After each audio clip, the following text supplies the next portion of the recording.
হাই everyone, কি খবৰ আপোনাৰ? আগৰসকলে বহুত বেছি ভালে আছে। আৰু এই ভিডিঅ'টো মই বিশেষ এটা কাৰণত বনাব লগা হ'ল। কথাটো হ'ল যে এনেকুৱা, আজি আছাম পুলিচৰ ৰিজাল্ট দিলে আৰু দুদিনমান আগতে এডিআৰই যিটো থাৰ্ড গ্ৰেডৰ এক্সাম হয় সেইটো এক্সামৰ ৰিজাল্ট দিছিলে আৰু বহুতে পাছ কৰিছে। যিসকলে পাছ কৰিছে তেওঁলোকক মই বহুত বেছি অভিনন্দন জনাইছোঁ।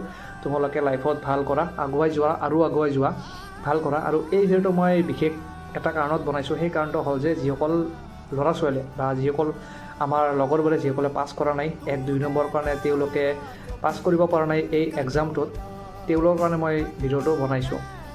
আৰু বহুতে হয়তো ভাবে যে 1-2 নম্বৰ কাৰণে পাছ যিসকল নকৰিলে সেইসকল আমাৰ সমাজত ফেইলিয়াৰ বুলি ভাবে, যে আমি ফেইলিয়াৰ নেকি, যে আমি 1-2 নম্বৰ কাৰণে যিসকল পাছ কৰা নাই সেইসকল ফেইলিয়াৰ নেকি। তেওঁলোকেতো সমানেই কষ্ট কৰিছে, হয়তো তেওঁলোকৰ লাক অলপ বেয়া আছিলে সেইকাৰণে তেওঁলোকে পাছ কৰিব নোৱাৰিলে।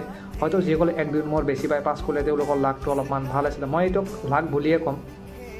আৰু যেতিয়া মানে এজন ল'ৰা বা ছোৱালী যেতিয়া মানে পাছ কৰে পৰীক্ষাত, যিকোনো পৰীক্ষাত, টেটতে হওক বা আছাম পুলিচে হওক, এডিআৰই হওক, যেতিয়া পাছ কৰে তেওঁলোকক বহুত বেছি মানে কি ক'ম আৰু লগৰ আৰু সেনেকুৱা আৰু মানে এটা ভাৱ দেখুৱায় যে মই জানিছিলোঁ তেওঁ পাছ কৰিব, কিবা কিবি কৰিব। আৰু যেতিয়া মানে ষ্ট্ৰাগল টাইম, সেই ষ্ট্ৰাগল টাইমত তেওঁক কোনো ছাপৰ্ট নকৰে, বৰঞ্চ তেওঁক আৰু ডিম'টিভেটহে কৰি দিয়ে। মানে আমাৰ সমাজত এনেকুৱা বহুত ব্যক্তি আছে। আপোনালোকক এটা ৰিকুৱেষ্ট, সেইবোৰ ব্যক্তিক এটা ৰিকুৱেষ্ট, আপোনালোকে যদি ছাপৰ্ট কৰিব নোৱাৰে তেতিয়াহ'লে ডিম'টিভেট প্লিজ নকৰিব।